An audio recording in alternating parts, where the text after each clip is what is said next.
Monday became next Monday, and next Monday became next month. I lived this cycle for 2 years until I finally cracked the code. And if you're watching this video, chances are that you're stuck in the same loop I was. And maybe you know this feeling. Sunday comes around and you're pumped. This is it. Tomorrow, Monday, I'm finally going to start. But Monday comes and suddenly you need to prepare more or wait for the right moment. Tuesday rolls around and you tell yourself that you'll start tomorrow. But then Wednesday hits and you're finding yourself reorganizing your workspace instead of doing the actual work that you were going to start by Monday. And by Friday, you're already making excuses about why next week will be different. If this sounds familiar to you, it's not because you're lazy, you're not broken, you're simply stuck in what I call a procrastination loop. And for over 2 years, I was the absolute king of I'll start it Monday. I had notebooks full of plans, productivity apps downloaded, all the motivational videos bookmarked.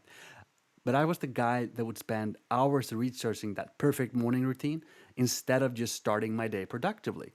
But every Monday, I felt the same overwhelming, not ready, maybe next week would be better.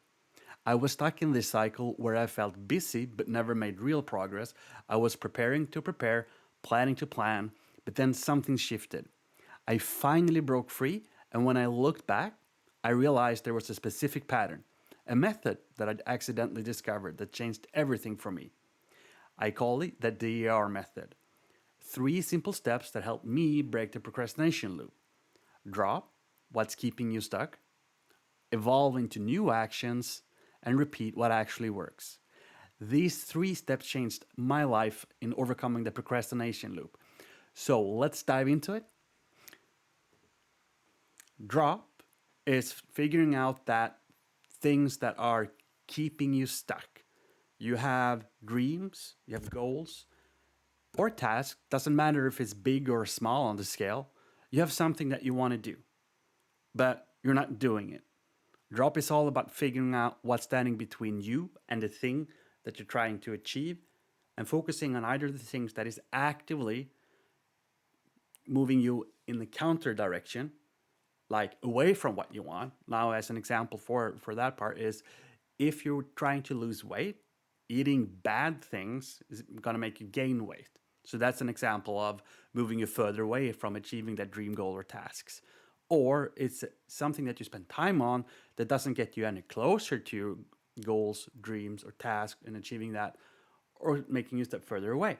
It's just taking up time, which is consuming you from actually stepping into what you should start doing in the evolve phase to bring you closer to achieving that task, goal, or dream.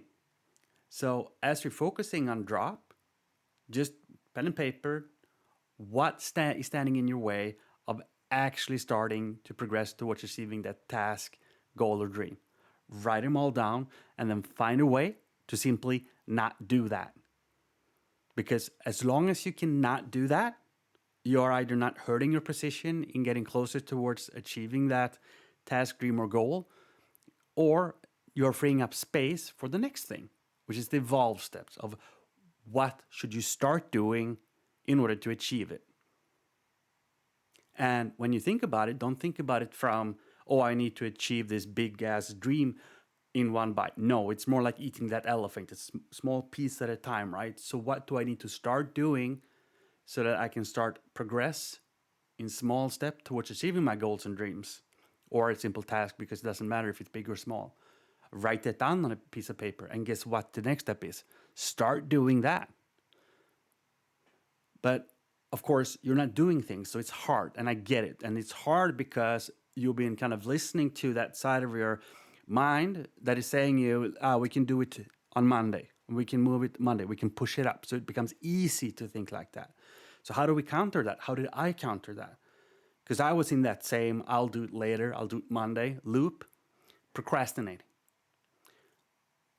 I countered that by making that first step of the thing that I needed to do in the evolve step so incredibly small and so incredibly imperfect that it was impossible for me to not go, yep, I can do that. And then I took that tiny step forward. And that was it for that day. But I progressed. Because as you progress, no matter how small, progress is progress. And when you can take another small imperfect step the next day and the next day, you will start to progress. And small progress, when done over time consistently, adds up to larger achievements. And as you get closer towards, taking that small step forward, small step forward, small step forward, it will start to get a little bit easier so that you can focus on taking larger steps, more complex things, and keep working at it. So that's the evolve step. What should you start doing in order to achieve that task, goal, or dream? And not only achieve it, but progress towards achieving it, because progressing, if you can progress consistently, eventually you are going to achieve that task, goal, or dream. And as you start doing those things, you're going to identify what actions is actually progressing you towards achieving those things. And those things are what we're going to focus on in the repeat step, which is during a week or day, if I only do these things, great, and focus on doing them because they're going to get you closer towards achieving that. It may not happen in an hour, it may not happen in a day, or it may not even happen in a month or longer, depending on like how big the thing is that you're trying to achieve. Taking out the trash, yeah, you can probably do that pretty quickly. Buying a big mansion, if that's your goal, probably going to take longer than a month or a few years, depending on where you are and all sorts of factors. I mean, you are unique, your circumstances are unique. But if you follow this method, you will get there because it will also allow you to navigate. Because as you keep working through this, you can cycle it back inwards when you can see the results it's having. What should I stop doing to progress and or achieve my task, goals, or dream? What should I start doing in order to do the same, to progress towards it? And what should I repeatedly do, which has proven that I am progressing towards achieving it? So those were the three things that really helped me break the procrastination loop.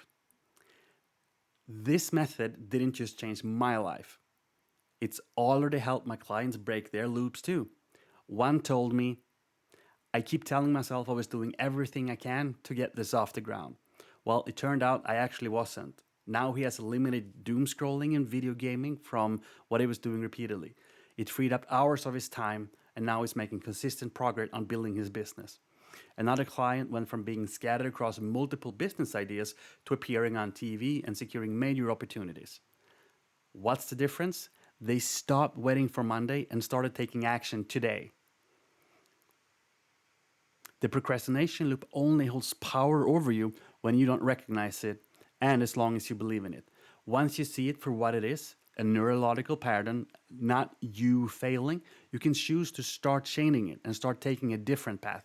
To break the loop, because you're not broken, you're not lacking discipline, you're just stuck in a pattern that can be changed. And it starts with the smallest possible action that you can take right now. Comment DAR if you want the full method and follow so you don't miss it when I post it. I'm breaking this down even deeper this week with specific implementation on strategies. Your future self is counting on the action that you take today to stop waiting for Monday, because your Monday is right now.